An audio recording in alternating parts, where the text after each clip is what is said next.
So, I'm running out of places to do new films in, aren't I, really, if I'm in the bath? I was thinking about stories in the Bible that can help us, or bits of the Bible that can help us in this current pickle. And I suppose there are lovely verses from Jesus about consider the lilies of the field and do not worry about anything. Maybe I'll do a thought about that another day. But I was thinking, what's a story about a global disaster? What's a story about people who are trapped in and can't get out? And it suddenly reminded me about Noah.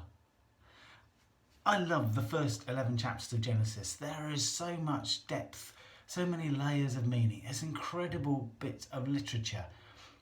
And a lot of it is myth. The Garden of Eden, it's trying to say something else rather than actually there were real people living in a garden.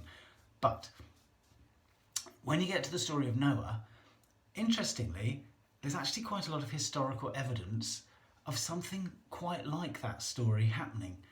So the other stories written at the same time, ancient Near Eastern texts like the Gilgamesh or the Enuma Elish, they talk about a family, a person, who built a boat, not a boat, a square block really, the same sort of size and dimensions that they talk about in the Ark.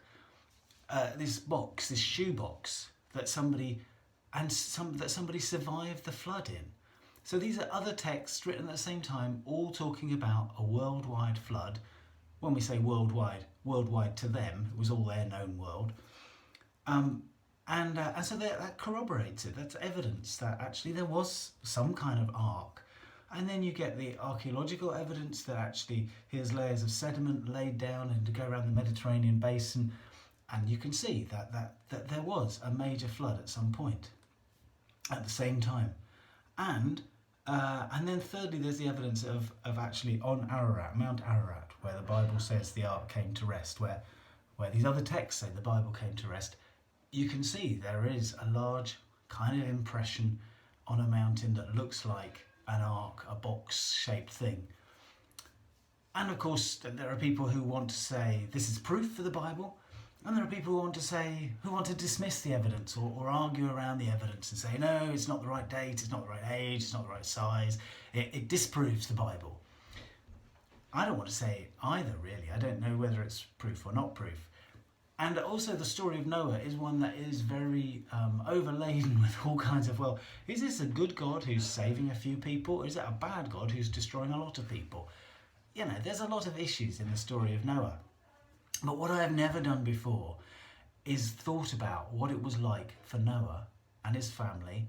So there were 8 of them, Noah and his 3 children, 3 sons and all their wives. What it was like for those 8 people on that boat until now. That is what this has given me. Because actually they were enclosed in a small space with a bunch of animals. The rains came and they could not go out. If they went out, they died. They probably saw their friends and family who didn't want to come in or did want to come in. I don't think they did. I think people around them were like, you're crazy, we don't want to go in. We don't want to join you in there. We'll take our chances up a tree, or this isn't going to be as bad as you think it is. And then the family are locked in. And actually, they don't have Tesco's, they don't have Ocado, they don't have anybody to deliver stuff to them. Have they got enough food? Day after day it rains. Every day they wake up and they think, when's this going to be over? They have family arguments. They get bored and trying to entertain themselves. Some of them are too busy looking after the animals. And they're trapped on this ark and they don't know when it's going to end. The uncertainty is, have we got enough food? Have we got enough supplies? When will this water end? When will this storm end? And they look outside and there's nothing. There's no rescue. And I've never seen it like that before. And now I think they must have been terrified day by day. Are we just going to die? Is this the end? And yet, of course, we know how the story ends. We think, oh, there's just Noah and his family having a nice time on the ark. As if they had a calendar and they could tick the days off, going 12 weeks, 11 weeks, 10 weeks, now it's time. They didn't have any of that. They were stuck and they thought, when will this end? How will this end? But what they did do was they know that God was the one who taught them to build an ark, and that they trusted, they had no choice, that it would work out okay, that God would save them in the end. God, of course, was with them in that whole thing. God grieved with them that all the rest of creation was destroyed. And God promised, sent his rainbow to say, look, I'm always with you. Even when it's raining and things look bad, I'm always with you. And so God is with us.